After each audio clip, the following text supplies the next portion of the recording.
অপরাজিতা সংসার ব্লগসের প্রীতম মানে বৃষ্টির স্বামী ভীষণ রকমের কিন্তু অহংকারী আর উদ্ধত। মানে স্ত্রী এত অসুস্থ তারপরও তার প্রচণ্ড অহংকার, সে কখনো কারোর কাছে নত হবে না, সে কারো কাছ থেকে কিছু নিতে চায় না। মানে কতটা অহংকারী, মানে বউয়ের জীবনের কাছে ইম্পর্টেন্ট না, এর কাছে হচ্ছে নিজের ইগোটা, নিজের আত্ম আত্ম অহংকার, এটাই কিন্তু বড়। প্রচণ্ড দম্ভ এবং প্রচণ্ড দাম্ভিক একটা মানুষ। তো এটা হচ্ছে কিছু মানুষের ধারণা, কিছু মানুষ এরকমটা মনে করছে। তো চলো, সবার আগে জানাচ্ছি ওয়েলকাম টু মাই চ্যানেল। আশা করছি সবাই ভালো আছো, সুস্থ আছো।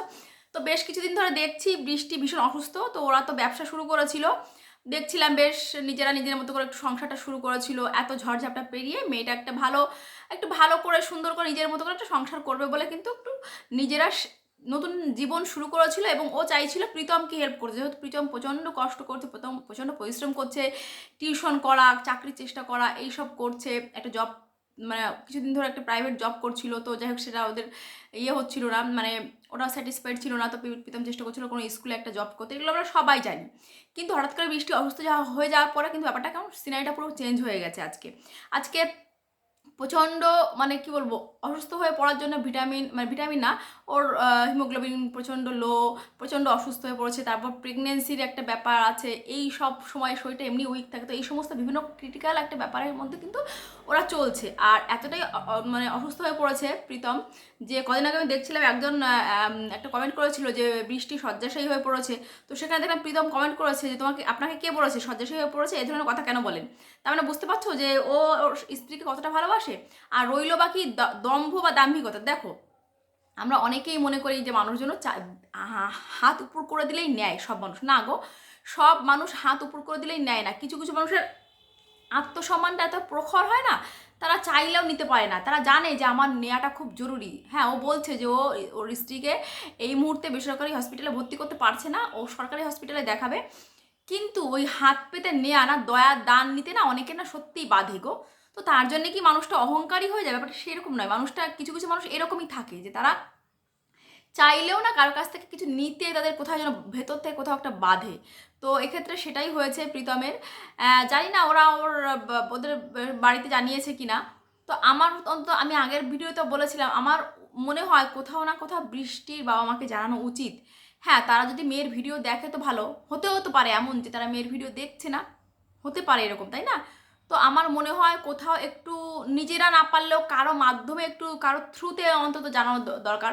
তো আমি প্রীতম কাছে সেটাই বলবো, দেখো, তুমি কারো কাছ থেকে দয়ার দান নিতেই পারো, কিন্তু কিন্তু এই মুহূর্তে তুমি যদি তাদের বাড়ির লোকে খবর না দাও, তাহলে কিন্তু সেটা তোমার দিক থেকে একটা অন্যায় হবে। দেখো, অন্যের কাছ থেকে না দান তুমি নিতেই পারো। অনেকে তোমার কাছে কিউআর কোড জানতে চেয়েছে, মানে তোমার জানতে চেয়েছে, তোমার ব্যাঙ্ক অ্যাকাউন্টের ডিটেল জানতে চেয়েছে, যে তারা তোমাকে দিতে চাইছে বা তোমাকে হেল্প করতে চাইছে, যা তাদের তুমি না নিতেই পারো। তুমি অপরিচিত লোকের দান না নিতেই পারো, তোমার অধিকার আছে না নেওয়াটাও আমাদের অধিকার, ঠিক আছে।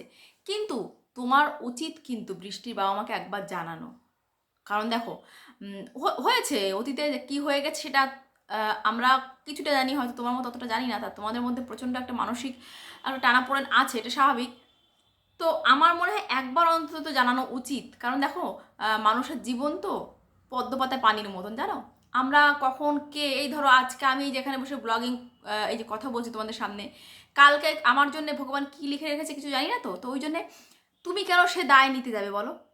আজকে আমরা সবাই চাই বৃষ্টি সুস্থ হয়ে যাক, কিন্তু ধরো ওর সঙ্গে খারাপ যদি কিছু একটা ঘটে, ওর অবস্থা যে আরও ক্রিটিক্যাল হয়ে যায়, সেক্ষেত্রে তারা তো তোমাকে একবার বলবে না, বলবে যে আমাদের মেয়ে এরকম, আমাদের খবর দেওয়া হয়নি। তো আমি ওই জন্য বলছি, তুমি যদি নিজে যেতে না, অনেক সময় হয় নিজের থেকে সেই যে মানে হয় না যে বিপদে পড়লে না মানুষ সবাই চাইতে পারে না, সবাই সাহায্য চাইতে পারে না, অনেকে ইচ্ছা করলেও পারে না, অনেকের ভেতর থেকে ওইটা হয় না, আসে না। তো আমি বলবো যে তুমি একবার চেষ্টা করে দেখো। সত্যি ভীষণ খারাপ লাগছে, বাচ্চাটা এমন করে কান্না করছে। আমারও দুটো বাচ্চা আছে, আমরা বুঝি। হ্যাঁ, আমরা যারা নিউক্লিয়ার ফ্যামিলিতে থাকি, তাদের এক স্বামী বা স্ত্রীর মধ্যে কেউ একজন অসুস্থ হয়ে পড়লে সত্যিই তাই, বাচ্চাটাকে কোথায় রাখবো এটা প্রচণ্ড একটা টেনশন হয়। দেখলাম একটা মহিলা তোমাকে একটা কমেন্ট করেছে যে আমি কি মাসি, একটা নামটা আমার এই মুহূর্তে মনে নেই, মল্লিকা না কি একটা মাসি, যাই হোক সামথিং এরকম কিছু নাম। তো দেখলাম উনি কমেন্ট করেছে যে আমার কাছে রাখতে পারো অর্ককে, আমি ওকে দাদু মানে দিদার মতো করেই, মানে আমি ওকে আমার নাতনির মতো করেই, সরি নাতির মতো করেই আর কি যত্ন করবো, ভালোবেসে আগলে রাখবো। তো তুমি সেটাও করতে পারো, একবার চেষ্টা করতে পারো। কারণ দেখো, তোমাকে তো ওকে নিয়ে এখন দৌড়াদৌড়ি করতে হবে, কোথাও একটা সত্যি বাচ্চাটাকে রাখার দরকার। কারণ একটা ছেলে হিসাবে তুমি যেভাবে করছো, মানে ব্লগিং চ্যানেলটাকে দাঁড় করে রাখতে হবে, কারণ ওটা তোমাদের প্রফেশন, এটা একটা ব্যাপার। তো এই যে যেভাবে পরিশ্রম তুমি করছো, সত্যি এটা মানে তোমাকে সত্যি প্রশংসা না করে পারা যায় না। তবে আমরা প্রশংসা করার কে, তাই না? তুমি করছো তোমার স্ত্রীর জন্য, প্রশংসা পাওয়ার জন্য তুমি করছো না, এটা আমরা জানি। তবে তুমি যেটা করছো না, সত্যি সত্যি খুব খারাপ লাগে। একটা স্বামীকে কতটা কষ্ট করতে হয় স্ত্রী অসুস্থ হয়ে পড়লে, জানো? সত্যিই তাই ভাবি যে জয়েন্ট ফ্যামিলিতে থাকার একটা অন্যরকম মানে আছে। জয়েন্ট ফ্যামিলি থাকলে অন্তত এই কষ্টটা ফেস করতে হয় না, যে অসুস্থ হলে বাড়িতে অন্য লোকজন থাকে বাচ্চাটাকে সামলানো। কিন্তু আমরা এখন সবাই একটা নিউক্লিয়ার ফ্যামিলির মধ্যে চলে গেছি, তাই না? নিউক্লিয়ার ফ্যামিলির দিকে আমরা এই যে আমরা সবাই এগিয়েছি। তো সেক্ষেত্রে এই কিছু মানুষের দরকার, সাপোর্টিং সিস্টেম দরকার হয়, যারা একটু বিপদে পড়লে আমাদের একটু হেল্প করতে পারে। তো ওই মহিলাকে সত্যি আমি ধন্যবাদ জানাচ্ছি যে উনি চেয়েছেন যে তোমাকে একটু সাহায্য করতে। তো তুমি ব্যাপারটা ভেবে দেখতে পারো, বাচ্চাটাকে একটু রাখতে হতে পারে। কারণ দেখো, তুমি দৌড়াদৌড়ি করবে, তোমাকে অফিস করতে হবে, সমস্ত কিছুর মাঝখানে বাচ্চাটা সত্যিই ভীষণ কষ্ট হচ্ছে। ও এমনভাবে কান্না করছে, আর ছোট্ট তো, একেবারে ছোট বাচ্চা। আর এখনকার বাচ্চারা যেহেতু জয়েন্ট ফ্যামিলির মধ্যে থাকা হয়, তো বাচ্চারা বাবা মার প্রতি বেশি ডিপেন্ডেন্ট হয়ে পড়ে। আর তো কেউ থাকে না, তাই না? আর কাকেই বা পাবে যে তার কাছে কিছু সময় কাটাবে, তার সঙ্গে কিছুটা সময় শেয়ার করবে? সেটা হয় না বাচ্চাদের পক্ষে। ভীষণ খারাপ লাগছে আজকে এরকম করে মেয়েটা হঠাৎ অসুস্থ হয়ে পড়বে, আমরা কেউ কল্পনা করিনি। ভেবেছিলাম ঠিক আছে, অসুস্থ সুস্থ হয়ে যাবে, ভালো হয়ে যাবে। তো ধীরে ধীরে ও দেখছি প্রচণ্ড আমার শারীরিক অবনতি হচ্ছে। তো আমরা সবাই সত্যি ঠাকুরের কাছে প্রার্থনা করি ও ভালো হয়ে যাক। কিন্তু আমি আবার বলবো, দেখো এখন তোমার কিন্তু যদি তুমি চেষ্টা করে দেখো, একটু যোগাযোগ করতে পারো, বা তোমার কাছাকাছি যারা রিলেটিভ বা বন্ধু আছে, বন্ধু বান্ধব আছে, তাদের সঙ্গে একটুখানি যোগাযোগ করো, যাতে তারা তোমাকে একটুখানি সাপোর্ট করতে পারে। দেখো, বিপদের সময় মানুষের কাছে সাহায্য চাইলে কেউ ছোট হয়ে যায় না, ছোট কেউ হয়ে যায় না। বিপদে পড়লে মানুষের কাছে সাহায্য চাইলে কেউ ছোট হয়ে যায় না। হ্যাঁ, তোমার হয়তো কোথাও বাঁচছে, স্বাভাবিক, বাধাটাই স্বাভাবিক। মানুষের আত্মসম্মান তো সবার সমান থাকে না। তো আর যারা তোমাকে ফোন করছে, সত্যি তাদেরও বোঝা উচিত যে এই মুহূর্তে মানে এই মুহূর্তে সত্যি ফোন করা উচিত না। তোমাদের যাদের মনে হচ্ছে তোমরা হেল্প করবে, তো তোমরা কাছাকাছি যারা আছো, তো সাহায্যের হাত বাড়িয়ে দিতেই পারো, তাই না? সাহায্যের হাত বাড়িয়ে দিতে খুব মানে কোনো অসুবিধা নেই। কিন্তু এই যে মানে সরি, ফোন করে বিরক্ত করাটা সত্যি কোনো মানে হয় না। কারণ ছেলেটা এত পরিশ্রম করছে, সংসার সমস্ত কাজকর্ম থেকে শুরু করে, নিজের কাজবাজ থেকে শুরু করে, এই যে বৃষ্টির জন্য রান্না বান্নার ফল কেটে দেওয়া থেকে শুরু করে, বাচ্চাটাকে মানে কতটা পরিশ্রম হয়। আমরা যারা সংসার সামলাই তারা জানি একটা মেয়ে মানুষের কতটা পরিশ্রম হয়। সেখানে একটা পুরুষ মানুষকে যদি এত কিছু সামলাতে হয়, যার কোনো অভিজ্ঞতাই নেই, তাও তো দেখছি ও এত সুন্দর করে করছে। আমাদের হাজব্যান্ডটা পারবে না। আমার স্বামী তো বিশেষ বিশেষ করে বলতে গেলে ওই ডালটা করতে পারে আর চিকেনটা করতে পারে, আর কিছু করতে পারে না। আমি তাই ভাবি, আমি যদি কখনো অসুস্থ হয়ে পড়ি, তখন আমার কি হবে, আমার ফ্যামিলির বাচ্চা। তবে আমার বাচ্চারা একটু বড় হয়েছে, আমার বড় মেয়েটা 7-এ পড়ে, ছোটো মেয়েটা 2-তে পড়ে, একটু বড় হয়েছে ওরা। তাই ভাবি যে মানুষের জীবনে কখন যে কি বিপদ নেমে আসে, ভগবান যে কার জন্য কি লিখে রেখেছে, সত্যি কিছু বলা যায় না।